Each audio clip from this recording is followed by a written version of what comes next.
I also propose a scheme for container manufacturing to create a globally competitive container manufacturing ecosystem with a budgetary allocation of 10,000 crores over a 5-year period.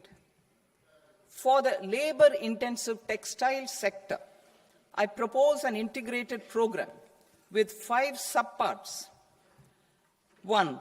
The National Fiber Scheme for Self-Reliance in Natural Fibers, such as silk, wool, and jute, man-made fibers, and new age fibers.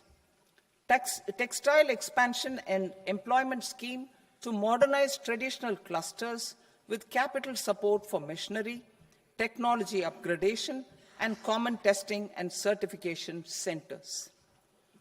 3. The National Handloom and Handicraft Program to integrate and strengthen existing schemes and ensure targeted support for weavers and artisans. Tex Eco initiative to promote globally competitive and sustainable textiles and apparels. Samarth 2.0 to modernize the upgrade the textile skilling ecosystem through collaboration with industry and academic institutions. Further, I propose to set up mega textile parks in challenge mode. They can also focus on bringing value addition to technical textiles.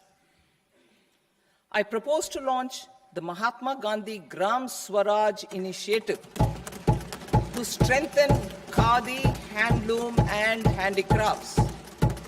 This will help in global market linkage and branding. It will streamline and support training, skilling, quality of process, and production. This will benefit our weavers, village industries, One District, One Product ODOP initiative, and also our rural youth. India has the potential to emerge as a global hub for high-quality, affordable sports goods. I propose a dedicated initiative for sports goods that will promote manufacturing, research, and innovation in equipment design, as well as material sciences. Rejuvenation of legacy industrial clusters. I propose to introduce a scheme to revive 200 legacy industrial clusters to improve their cost competitiveness and efficiency through infrastructure and technology upgradation. Creating champion SMEs and supporting micro enterprises. Recognizing MSMEs as a vital engine of growth, I propose a 3-pronged approach to help them grow as champions. Equity support. I propose to introduce a dedicated 10,000 crores SME growth fund to create future champions, incentivizing enterprises based on select criteria. I also propose to top up the Self-Reliant India Fund, set up in 2021, with 2,000 crores to continue support to micro enterprises and maintain their access to risk capital. Liquidity support. With TREADS, more than 7 lakh crore has been made available to MSMEs. To leverage its full potential, I propose 4 measures. 1. Mandate TREADS as the transaction settlement platform for all purchases from MSMEs by CPSEs, serving as a benchmark for other corporates. 2. Introduce a credit guarantee support mechanism through CGTMSE for invoice discounting on TREADS platform. 3. Link GEM with TREADS for sharing information with financiers about government purchases from MSMEs, encouraging cheaper and quicker financing. 4. Introduce TREADS receivables as asset-backed securities helping develop a secondary market, enhancing liquidity and settlement of transactions. Professional support. Government will facilitate professional institutions such as the ICAI, ICSI, ICMAI to design short-term modular courses and practical tools to develop a cadre of corporate mitras, especially in Tier 2 and Tier 3 towns. These accredited para-professionals will help MSMEs meet compliance requirements at affordable costs. Infrastructure. During this past decade, our government has undertaken several initiatives for large-scale enhancement of public infrastructure, including through new financing instruments such as Infrastructure Investment Trust (InvITs) and Real Estate Investment Trust (REITs), and institutions like NIIF and NABFID. We shall continue to focus on developing infrastructure in cities with over 5 lakh population, that is Tier 2, Tier 3 cities, which have expanded to become growth centers.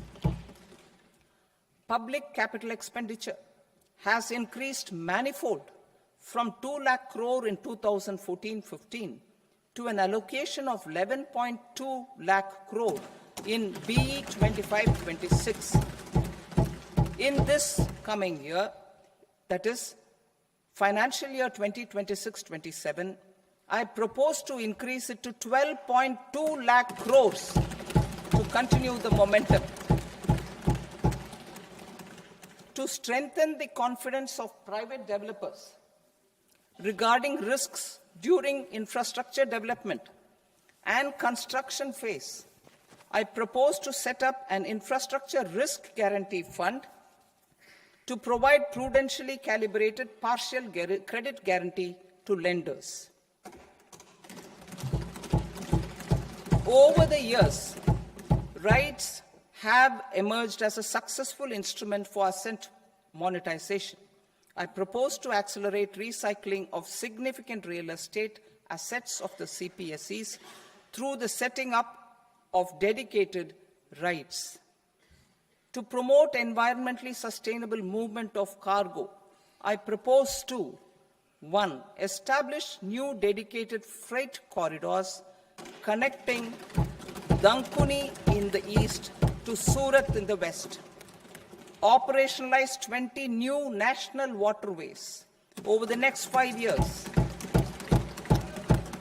starting with National Waterways 5 in Orissa to connect mineral-rich areas of Talcher and Angul and industrial centers like Kalinga Nagar to the ports of Paradeep and Dhamra. Training institutes will be set up as regional centers of excellence for development of required manpower for these waterways. This will benefit youth in the entire stretch of the waterways to train and acquire skills.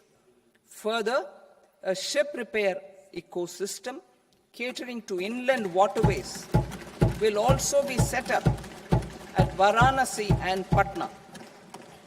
And C, launch a coastal cargo promotion scheme for incentivizing a modal shift from rail to road to increase the share of inland waterways and coastal shipping from 6% to 12% by 2047.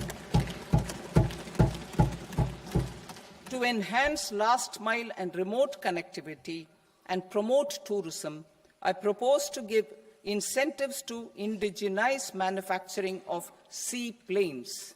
A seaplane VGF scheme will be also introduced to provide support for operations.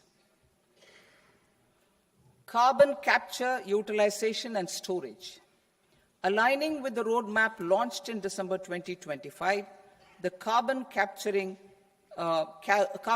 utilization, and storage technologies at scale will achieve higher readiness and in end-use application across 5 industrial sectors, including power, steel, cement, refineries, and chemicals. An outlay of 20,000 crore is proposed over the next 5 years for this purpose. City economic regions. Cities are India's engines of growth, innovation, and opportunities. We shall now focus on Tier 2, Tier 3 cities, and even temple towns, which need modern infrastructure and basic amenities.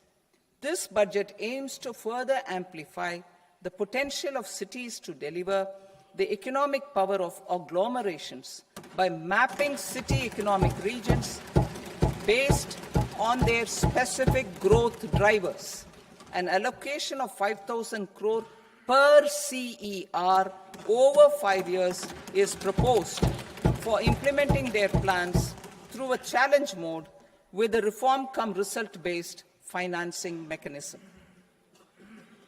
In order to promote environmentally sustainable passenger systems, we will develop 7 high-speed rail corridors between cities as growth connectors, namely Mumbai to Pune, Pune to Hyderabad, Hyderabad to Bengaluru, Hyderabad to Chennai, Chennai to Bengaluru, Delhi to Varanasi, Varanasi to Siliguri.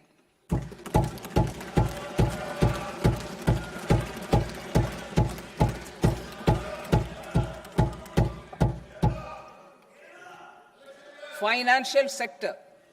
The Indian banking sector today is characterized by strong balance sheet, historic highs in profitability, improved asset quality, and coverage exceeding 98% of villages in the country. At this juncture, we are well placed to futuristically evaluate the measures needed to continue on the path of reform-led growth of this sector. I propose setting up a high-level committee on banking for Vikasit Bharat. High-level committee on banking for Vikasit Bharat to comprehensively review the sector and align it with India's next phase of growth while safeguarding financial stability, inclusion, and consumer protection. The vision for NBFCs for Vikasit Bharat has been outlined with clear targets for credit disbursement and technology adoption in order to achieve scale and improve efficiency in the public sector NBFCs. As a first step, it is proposed to restructure the Power Finance Corporation and Rural Electrification Corporation. I propose a comprehensive review of the foreign exchange management non-debt instruments rules to create a more contemporary, user-friendly framework for foreign investments consistent with India's evolving economic priorities. Corporate bond market. I propose to introduce a market-making framework with suitable access to funds and derivatives on corporate bond indices. I also propose to introduce total return swaps on corporate bonds. Municipal bonds. To encourage the issuance of municipal bonds of higher value by larger cities, I propose an incentive of 100 crore rupees for a single bond issuance. 100 crore rupees for a single bond issuance of more than 1,000 crore. The current scheme under Amrit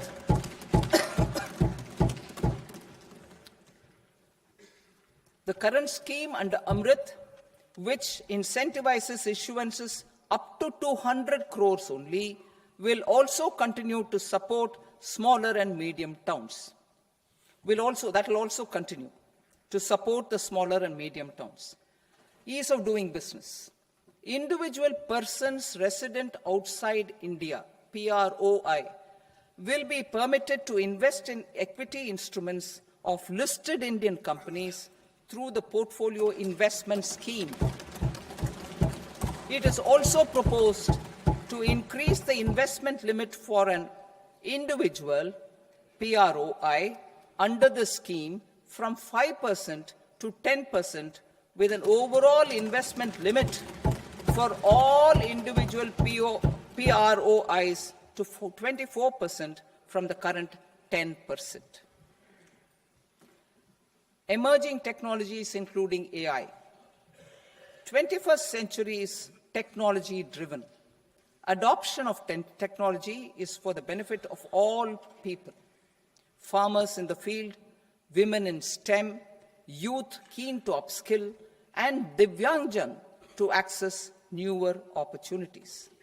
The government has taken several steps to support new technologies through AI Mission, National Quantum Mission, Anusandhan National Research Fund, and Research and Development and Innovation Fund.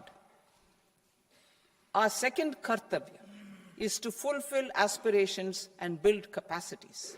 Close to 25 crore individuals have come out of multi-dimensional poverty through a decade of our government's sustained and reform-oriented efforts.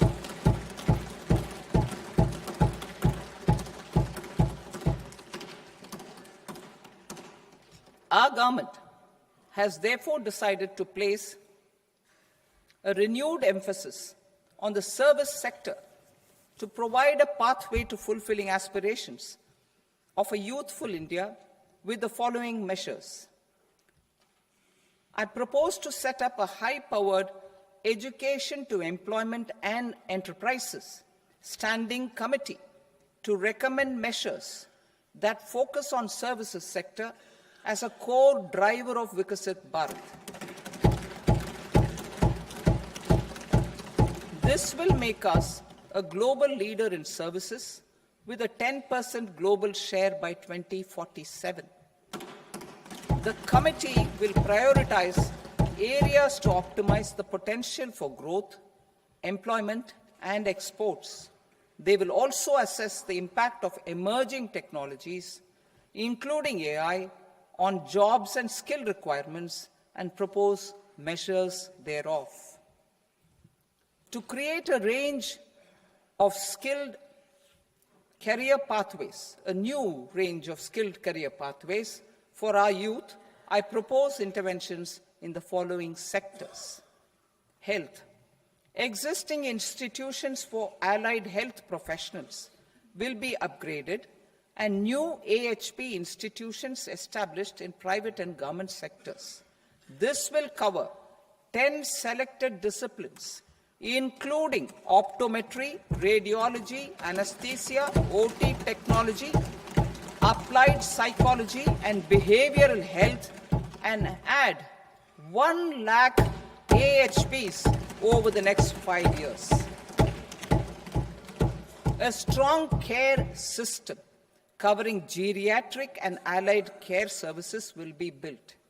A variety of NSQF-aligned programs will be developed to train multi-skilled caregivers, combining core care and allied skills such as wellness, yoga, and operation of medical assistive devices. In the coming year, 1.5 lakh caregivers will be trained.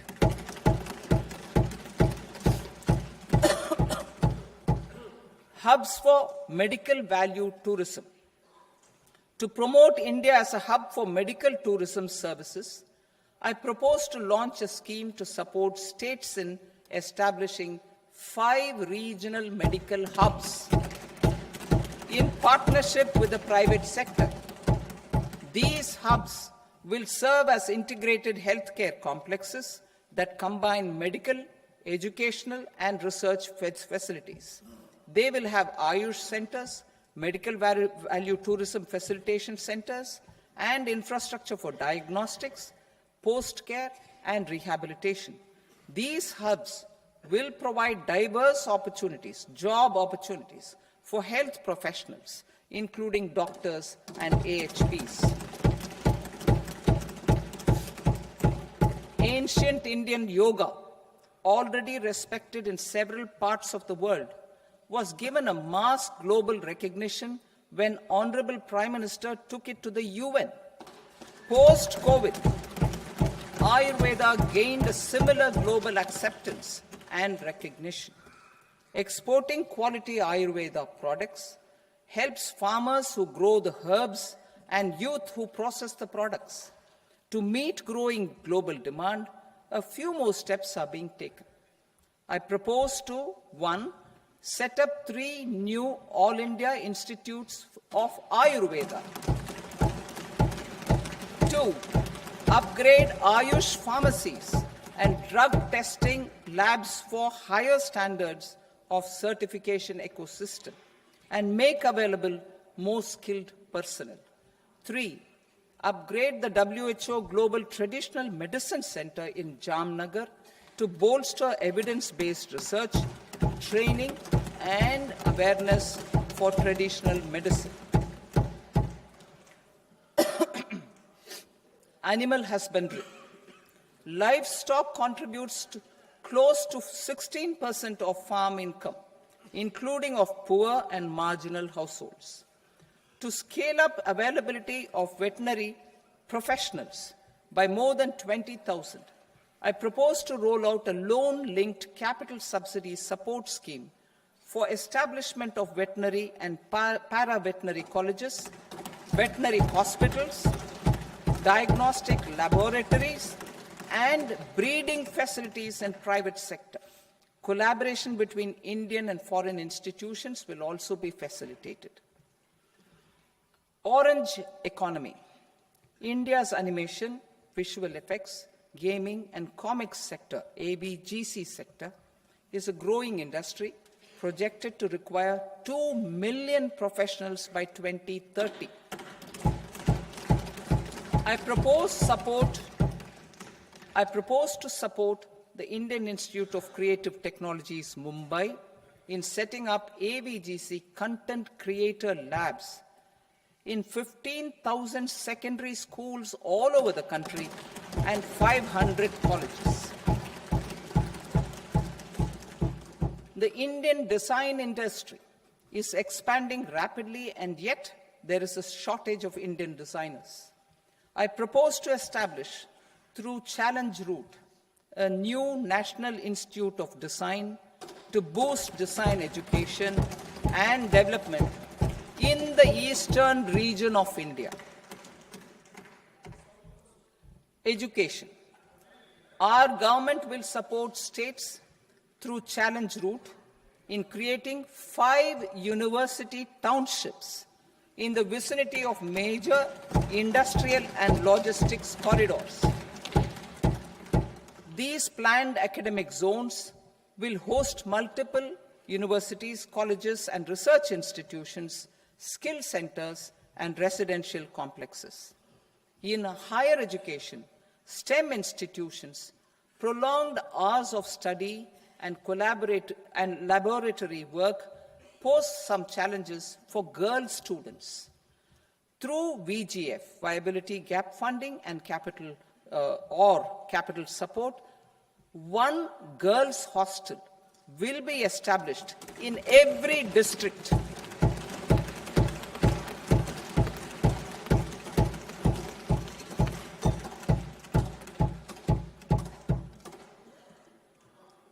To promote astrophysics and astronomy via immersive experiences, 4 telescope infrastructure facilities will be set up or upgraded. The National Large Solar Telescope, the National Large Optical Infrared Telescope, the Himalayan Chandra Telescope, and the Cosmos 2 Planetarium. Tourism. The tourism sector has the potential to play a large role in the employment generation, forex earnings, and expanding the local economy. I propose to set up a National Institute of Hospitality by upgrading the existing National Council for Hotel Management and Catering Technology. It will function as a bridge between academia, industry, and government. I also propose a pilot scheme for upskilling 10,000 guides in 20 iconic tourist sites through a standardized, high-quality, 12-week training course in hybrid mode in collaboration with the Indian Institute of Management. A national destination digital knowledge grid will be established to digitally document all places of significance, cultural, spiritual, and heritage. This initiative will create a new ecosystem of jobs for local researchers, historians, content creators, and technology partners. India has the potential and opportunity to offer world-class trekking and hiking experience. We will develop ecologically sustainable mountain trails in Himachal Pradesh, Uttarakhand, and Jammu Kashmir. Also in Araku Valley in the Eastern Ghats and Podigai Malai in the Western Ghats. Turtle trails along key nesting sites in the coastal areas of Odisha, Karnataka, and Kerala. And 3, bird watching trails along the Pulikat Lake in Andhra Pradesh, Tamil Nadu. It's on the border. Under the visionary leadership of Honorable Prime Minister, we established the International Big Cat Alliance in 2024. This year, India is hosting the first ever Global Big Cat Summit, where heads of governments and ministers from 95 range countries will deliberate on collective strategies for conservation. Heritage and culture tourism. I propose to develop 15 archaeological sites, including Lothal, Dholavira, Rakhigarhi, Adichanallur, Saranath, Hastinapur, and Leh Palace into vibrant experiential cultural destinations. Excavated landscapes will be open to the public through curated walkways. Immersive storytelling skills and technologies will be introduced to help conservation labs, interpretation centers, and guides. The sports sector provides multiple means of employment, skilling, and job opportunities. Taking forward the systematic nurturing of sports talent, which is set in motion through the Khelo India program earlier, I propose to launch a Khelo India mission to transform the sports sector over the next decade. The mission will facilitate an integrated talent development pathway supported by training centers, which are foundational, intermediate, and elite levels. B, systematic development of coaches and support staff. C, integration of sports science and technology. D, competitions and leagues to promote sports culture and provide platforms. And E, development of sports infrastructure for training and competition. Our third Kartavya aligns with our vision of Sabka Saath, Sabka Vikas towards Vikasit Bharat. This requires targeted efforts for 1, increasing farmer incomes through productivity enhancement and entrepreneurship, with special attention to small and marginal farmers. B, empowering Divyangjan through access to livelihood opportunities, training, and high-quality assistive devices. C, empowering the vulnerable to access mental health and trauma care. D, focus on the Purvodaya states and the Northeast region to accelerate development and employment opportunities. Fisheries. We will undertake initiatives for integrated development of 500 reservoirs and Amrit Sarovars. 2, strengthen the fisheries value chain in coastal areas and enable market linkages involving startups and women-led groups together with fish farmer producer organizations. Animal husbandry. To provide quality employment opportunities in rural and peri-urban areas, we will support the animal husbandry sector in entrepreneurship development through A credit-linked subsidy program, B, scaling up and modernization of livestock enterprises, C, enhanced creation of livestock, dairy, and poultry enhanced creation of livestock, dairy, and poultry-focused integrated value chains, and D, encourage creation of livestock farmer-producer organizations. High-value agriculture. To diversify farm outputs, increase productivity, enhance farmers' incomes, and create new employment opportunities, we will support high-value crops such as coconut, sandalwood, cocoa, cashew in the coastal areas, agar trees in northeast, and nuts such as almonds, walnuts, and pine nuts in our hilly regions. All of them will be supported. India is the world's largest producer of coconuts. About 30 million people, including nearly 10 million farmers, depend on coconuts for their livelihood. To further enhance competitiveness in coconut production, I propose a coconut promotion scheme to increase production and enhance productivity through various interventions, including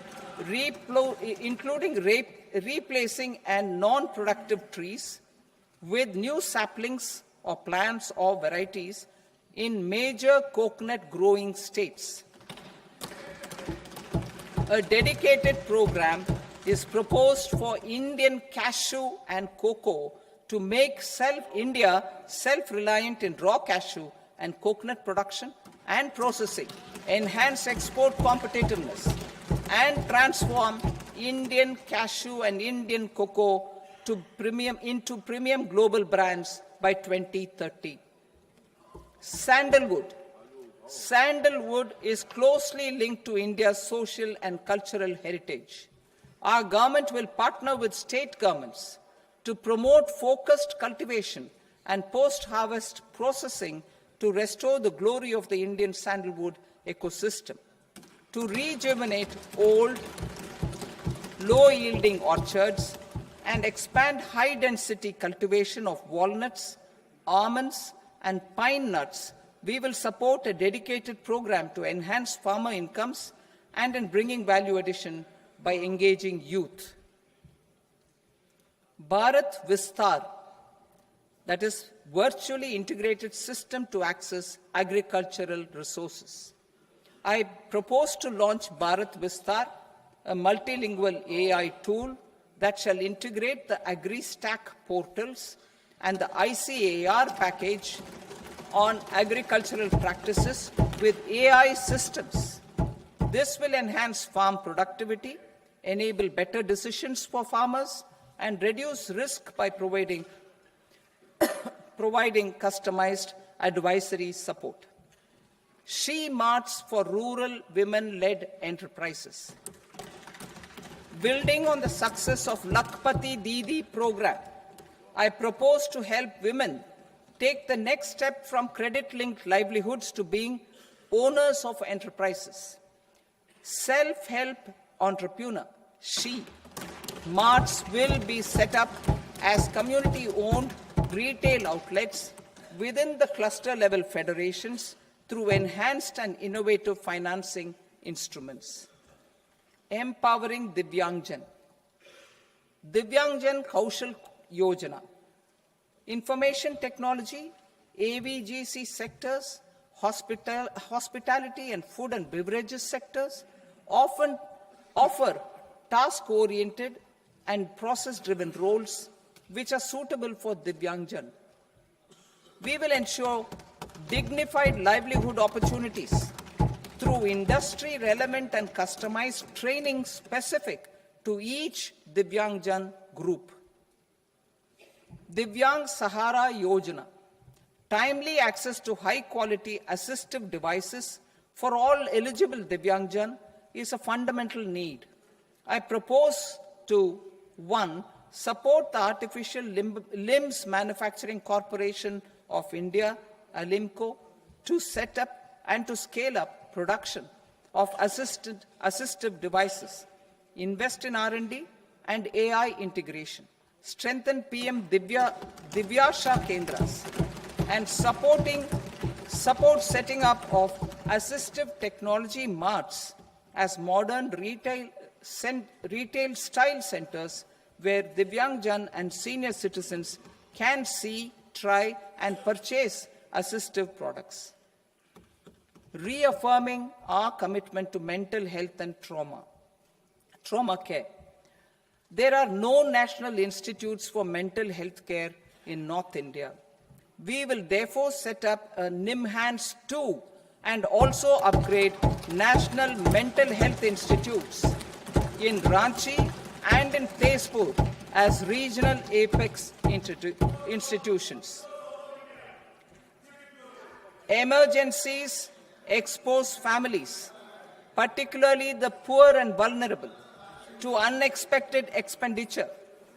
We will strengthen and increase these capacities by 50% in district hospitals by establishing emergency and trauma care centers. Focus on Purvodaya states and northeastern regions.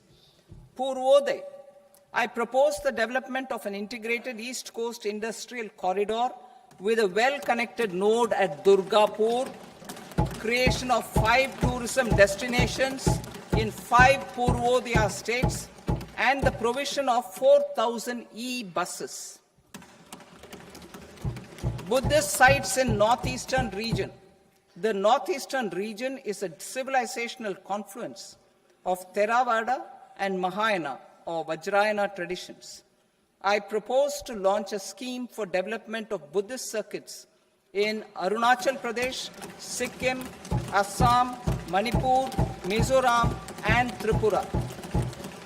The scheme will cover preservation of temples and monasteries, pilgrimage interpretation centers, connectivity, and pilgrim amenities. 16th Finance Commission. On 17th November 2025, the 16th Finance Commission submitted its report to the President.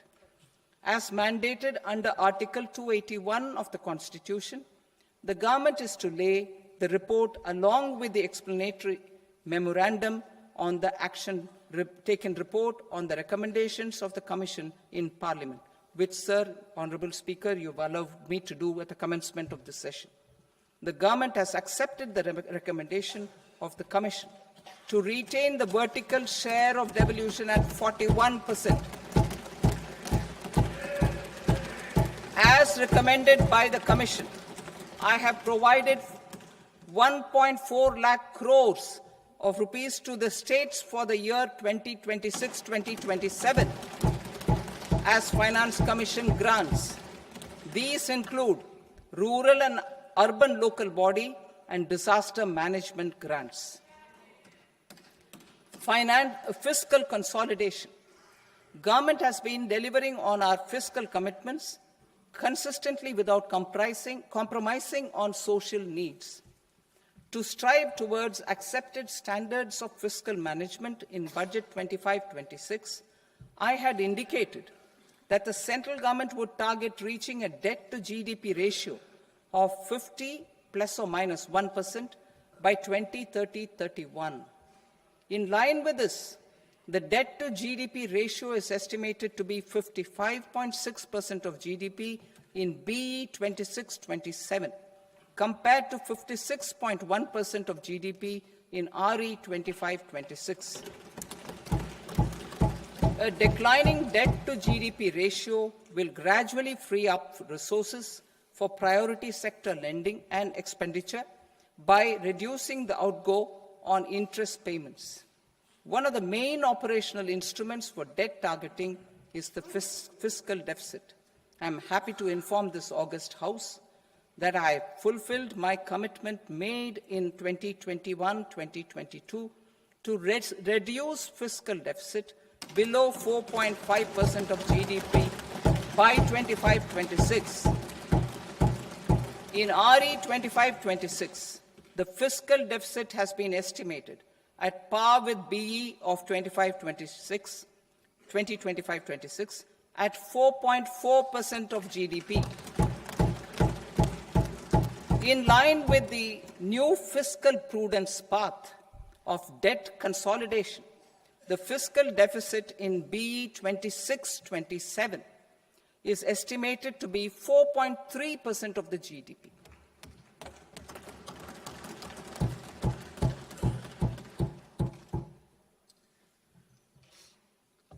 The revised estimates of the non-debt receipts are 34 lakh crore rupees, of which the centre's net tax receipts are 26.7 lakh crore. The revised estimate of the total expenditure is 49.6 lakh crore rupees, of which the capital expenditure is about 11 lakh crores. Budget estimates 2026 to 2027.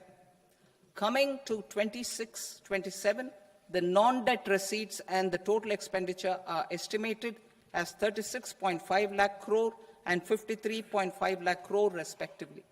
The centre's net tax receipts are estimated at 28.7 lakh crore rupees. To finance the fiscal deficit, the net market borrowings from dated securities are estimated at 11.7 lakh crore rupees. The balance financing is expected to come from small savings and other sources. The gross market borrowings are estimated at 17.2 lakh crore rupees. I'll now move to Part B. Part B, direct taxes.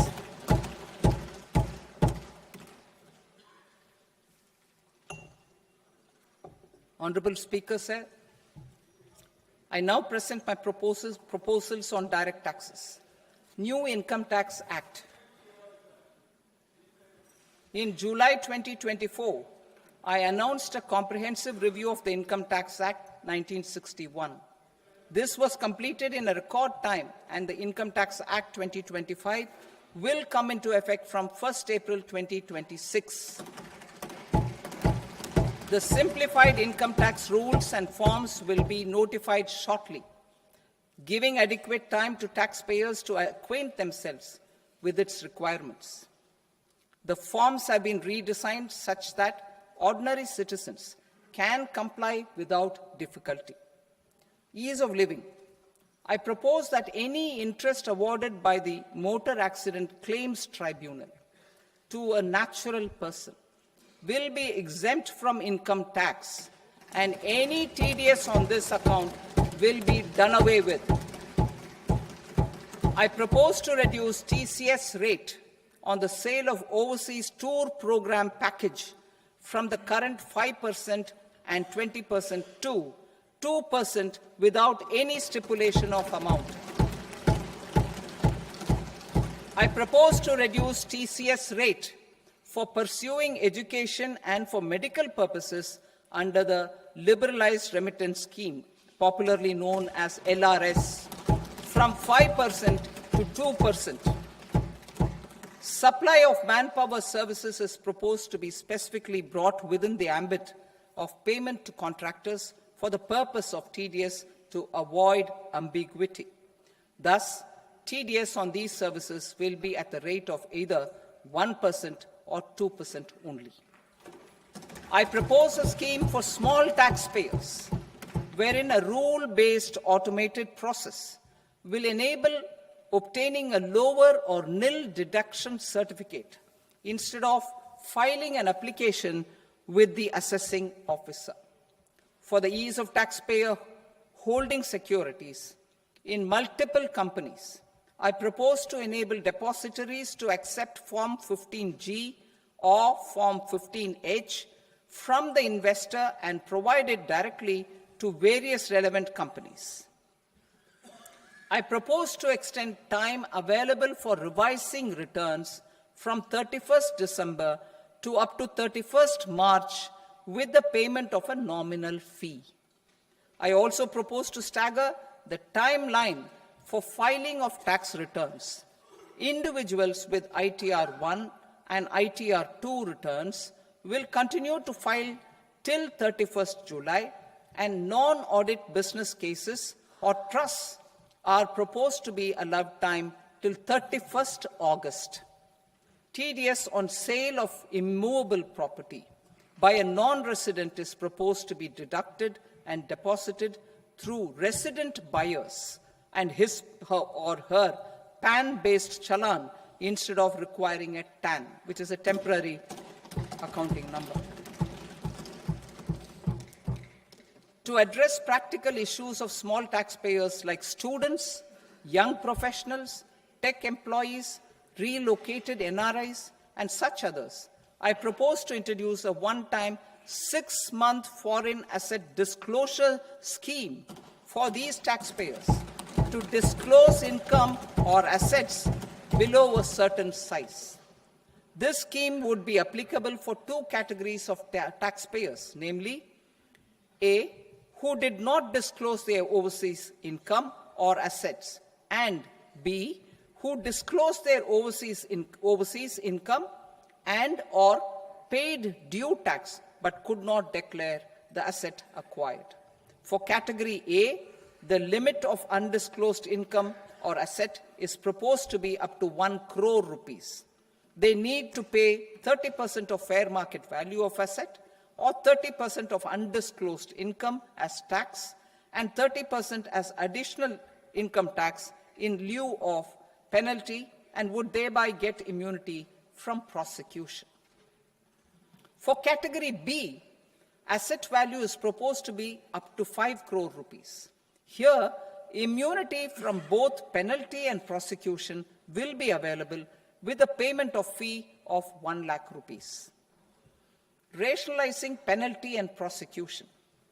Multiplicity of proceedings are hindrance to the ease of doing business. I propose to integrate assessment and penalty proceedings by way of a common order for both. There will be no interest liability on the taxpayer on the penalty amount for the period of appeal before the first appellate authority, irrespective of the outcome of appeal process. Further,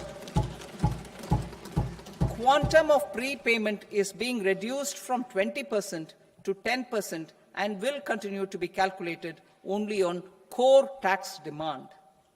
As an additional measure for reducing litigation, I propose to allow taxpayers to update their returns even after reassessment proceedings have been initiated, and an additional 10% tax rate over and above the rate applicable for the relevant year. The assessing officer will then use only this updated return in his proceedings. There is already a framework for immunity from penalty and prosecution in the cases of underreporting. I propose to apply this framework for immunity to misreporting too.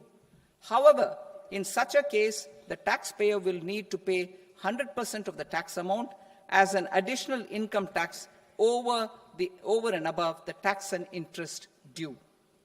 Penalties for certain technical defaults, such as failure to get accounts audited, non-furnishing of transfer pricing audit report, and default in furnishing statement for financial transactions, are proposed to be converted into fee.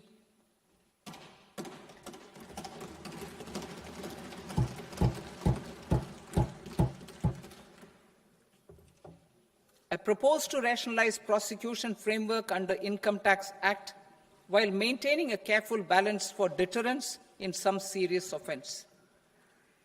Non-production of books of account and documents and requirement of TDS payment where payment is made in kind are being decriminalized. Further, minor offences will attract fine only.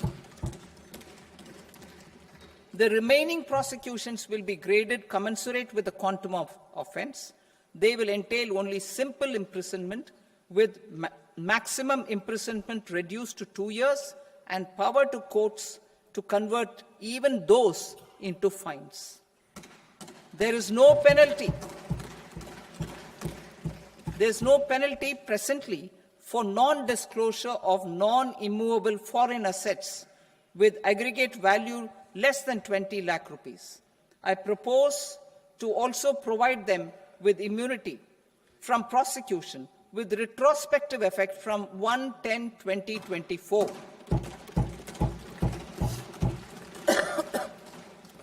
Cooperatives. Deduction is already allowed to a primary cooperative society engaged in supplying milk, oilseeds, fruits or vegetables raised or grown by its members.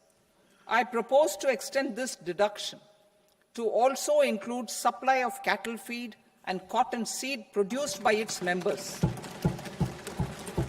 I propose to allow inter-cooperative society dividend income as deduction under the new tax regime to the extent it is further distributed to its members. I further propose to allow exemption for a period of 3 years to dividend income received by a notified national cooperative federation on their investments made in companies up to 31/1/2026. This exemption would be allowed only for dividends further distributed to its member cooperatives. Supporting IT sector as India's growth engine.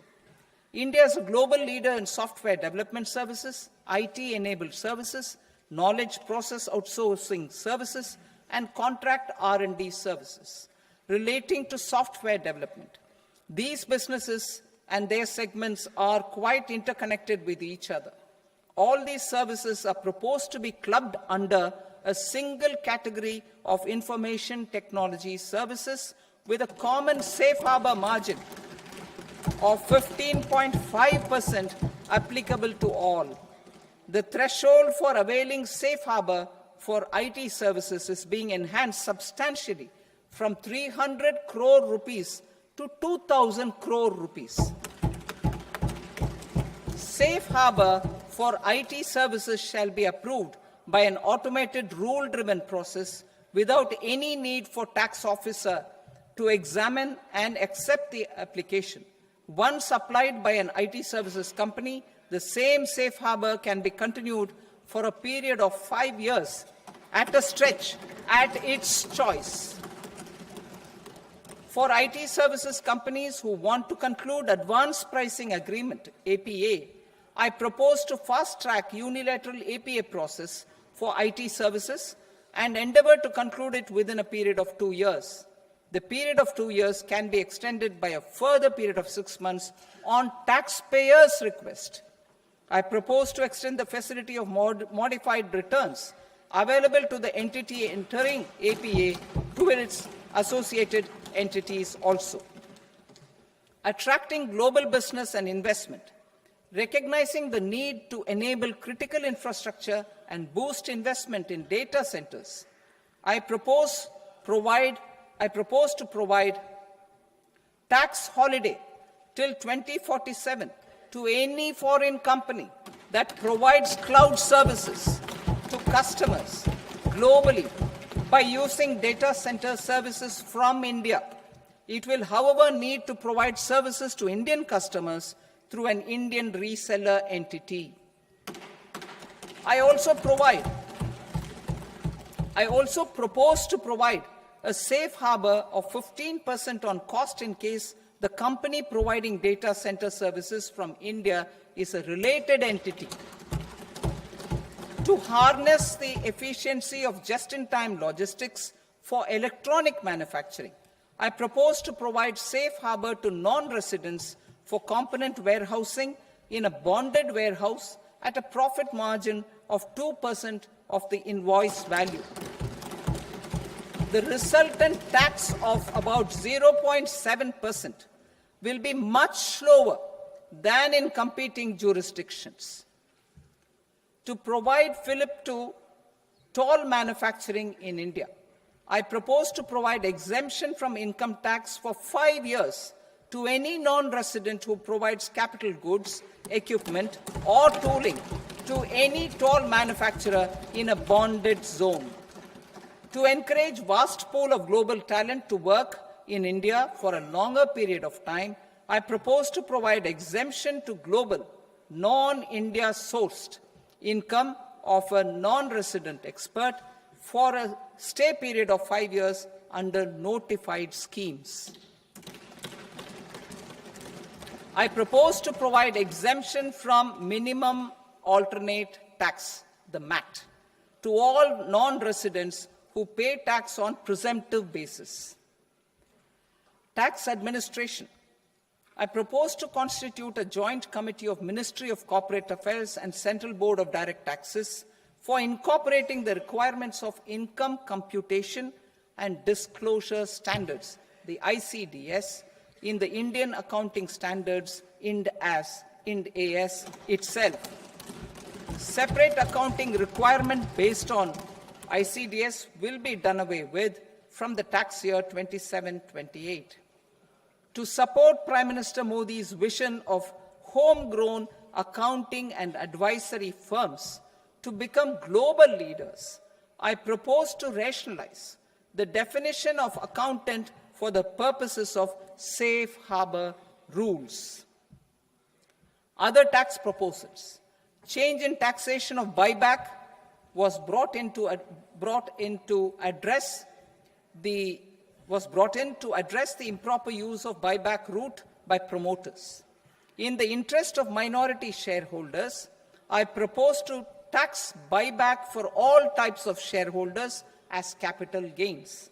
However, to disincentivize misuse of tax arbitrage, promoters will pay an additional buyback tax. This will make effective tax 22% for corporate promoters. For non-corporate promoters, the effective tax will be 30%. TCS rate for sellers of specific goods, namely alcoholic liquor, scrap, and minerals, will be rationalized to 2%, and that on tendu leaves will be reduced from 5% to 2%.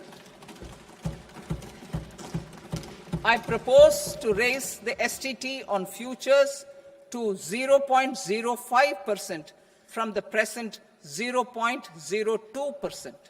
STT on options premium and exercise of options are both proposed to be raised to 0.15% from the present rate of 0.1% and 0.125% respectively.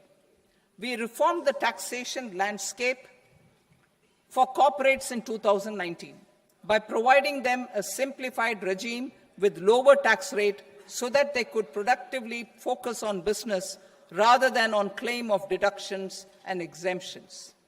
To encourage companies to shift to the new regime, set off of brought forward MAT credit, minimum alternate tax credit, is proposed to be allowed to companies only in the new regime. Set off using available MAT credit is proposed to be allowed to an extent of 1/4 of the tax liability in the new regime.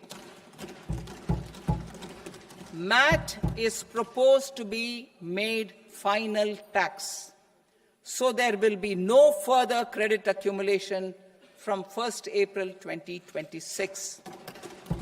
In line with this change, the rate of final tax is being reduced to 14% from the current MAT rate of 15%.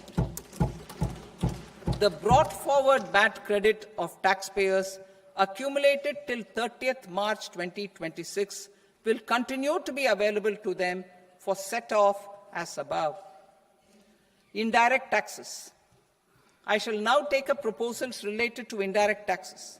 My proposals for customs and central excise aim to further simplify the tariff structure, support domestic manufacturing, promote export competitiveness, and correct inversion in duty.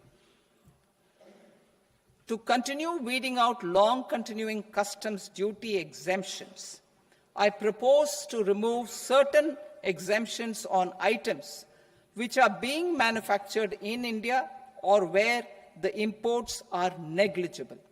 Similarly, to further simplify the process of ascertaining the rate of duty applicable on a particular item, I propose to incorporate certain effective rates in various customs notifications to the tariff schedule itself. I shall now take up sector-specific proposals. Promotion of exports of marine, leather, and textile products. I propose to increase the limit for duty-free imports of specified inputs used for processing seafoods for export from the current 1% to 3% of FOB value of the previous year's export turnover. I also propose to allow duty-free imports of specified inputs, which is currently available for exports of leather or synthetic footwear, to exports of shoe uppers as well. I propose to extend the time period for export of final product from the existing 6 months to 1 year for exporters of leather or textile garments, leather or synthetic footwear, and other leather products. Energy transition and security. I propose to extend the basic customs duty exemption given to capital goods used for manufacturing lithium-ion cells for batteries to those used for manufacturing lithium-ion cells for battery energy storage systems also. I propose to exempt basic customs duty on import of sodium antimonate for use in manufacture of solar glass. Nuclear power. I propose to extend the existing basic customs duty exemption on imports of goods required for nuclear power projects till the year 2035 and expand it for all nuclear plants irrespective of their capacity. Critical minerals. It is proposed to provide basic customs duty exemption to the import of capital goods required for the processing of critical minerals in India. Biogas blended CNG. I propose to exclude the entire value of biogas while calculating the central excise duty payable on biogas blended CNG. Civil and defense aviation. I propose to exempt basic customs duty on components and parts required for the manufacture of civilian training and other aircrafts. It is proposed to exempt basic customs duty on raw materials imported for the manufacture of parts of aircraft to be used in maintenance, repair, or overall requirements by units in the defense sector. Electronics. To deepen value addition in the consumer electronics sector, I propose to exempt basic customs duty on specified parts used in the manufacture of microwave ovens. Special economic zone. To address the concerns arising about utilization of capacity by manufacturing units in the special economic zones due to global trade disruptions, I propose as a special one-time measure to facilitate sales by eligible manufacturing units in SEZs to the domestic tariff area at concessional rates of duty. The quantity of such sales will be limited to a prescribed proportion of their exports. Necessary regulatory changes will be undertaken to operationalize the measures while ensuring level playing field for the units working in the DTA. Ease of living. To rationalize the customs duty structure for goods imported for personal use, I propose to reduce the tariff rate on all dutiable goods imported for personal use from 20% to 10%. To provide relief to patients, particularly those suffering from cancer, I propose to exempt basic customs duty on 17 drugs or medicines. I propose also to add 7 more rare diseases for the purposes of exempting import duties on personal imports of drugs, medicines, and food for special medical purposes used in their treatment. Customs process.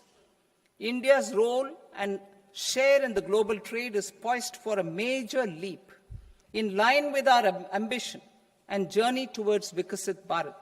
In this regard, I propose many measures for custom processes to have minimal intervention for smoother and faster movement of goods and greater certainty to the trade. Trust-based systems. I propose to enhance duty deferral period for Tier 2 and Tier 3 authorized economic operators, known as AEOs, from 15 days to 30 days. I propose to provide eligible manufacturer importers the same duty deferral facility. This should encourage them to get themselves accredited as a full-fledged Tier 3 AEO in due course. To provide greater certainty and for better business planning, I propose to extend validity period of advance ruling binding on customs from the present 3 years to 5 years. In the spirit of the whole of government approach,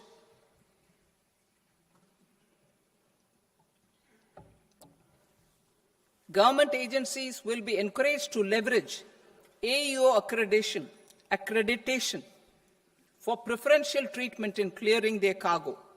Regular importers with trusted, long-standing supply chains will be recognized in the risk system so that the need for verification of their cargo every time can be minimized.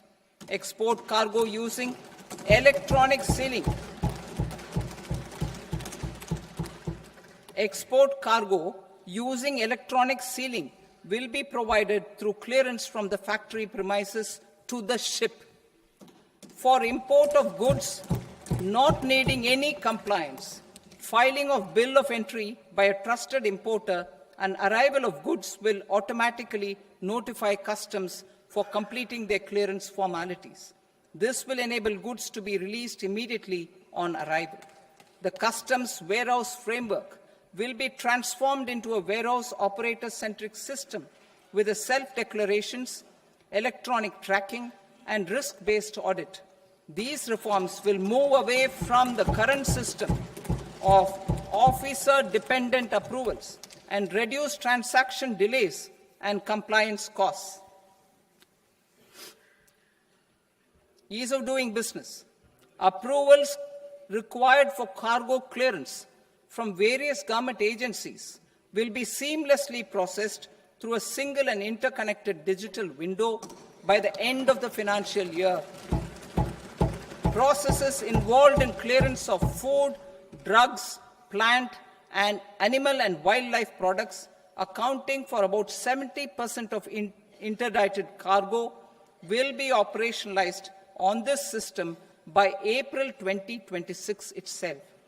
For goods not having any compliance requirement, clearance will be done by customs immediately after online registration is completed by the importer, subject to the payment of duty. Customs integrated system will be rolled out in 2 years as a single integrated and scalable platform for all customs processes. Utilization of non-intrusive scanning with advanced imaging and AI technology for risk assessment will be expanded in a phased manner with the objective to scan every container across all the major ports. New export opportunities to support Indian fishermen to fully harness the economic value of marine resources beyond our territorial waters. The following measures will be taken. A. Fish catch by an Indian fishing vessel in exclusive economic zone or on the high seas will be made free of duty. Landing of such fish on foreign port will be treated as export of goods. Safeguards will be put in place to prevent misuse during fish catch, transit, or transshipment. To support aspirations of India's small businesses, artisans, and startups to access global markets through e-commerce, I am pleased to announce complete removal of the current value cap of 10 lakh rupees per consignment on courier exports. In addition, handling of rejected and returned consignments will be improved with effective use of technology for identifying such consignments. I propose to revise provisions governing baggage clearance during international travel to address genuine concerns of passengers. The revised rules will enhance duty-free allowances in line with the present-day travel realities and provide clarity in temporary carriage of goods brought in or taken out. There are honest taxpayers who are willing to settle disputes by paying all their dues, but they get deterred due to negative connotation associated with penalty. They will now be able to close cases by paying an additional amount in lieu of penalty. Honorable Speaker, sir, with this, I commend the budget to this august House. Jai Hind.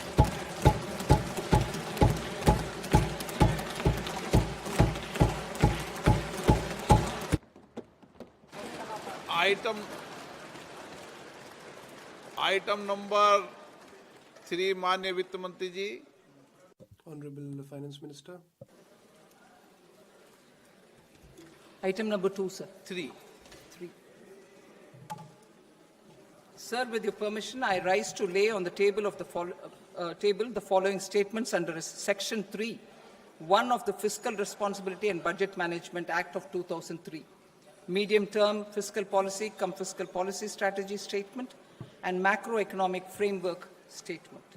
Item number 4 माननीय वित्त मंत्री जी. Sir, with your permission, I move for leave to introduce the Finance Bill 2026. प्रश्न ये कि The question is that the bill as introduced by the minister may be passed. Those who are in favor may say ayes. Those against may say noes. I think the ayes have it. The ayes have it. The permission is granted. Kindly introduce the bill. The bill. माननीय सदस्य Honorable members, you are informed that the copy of the budget speech will be available at the publication counter, and the documents related to budget will also be provided on the member portal and mobile phones. The proceedings of the House are adjourned till 2nd of February 2026 till 11 a.m.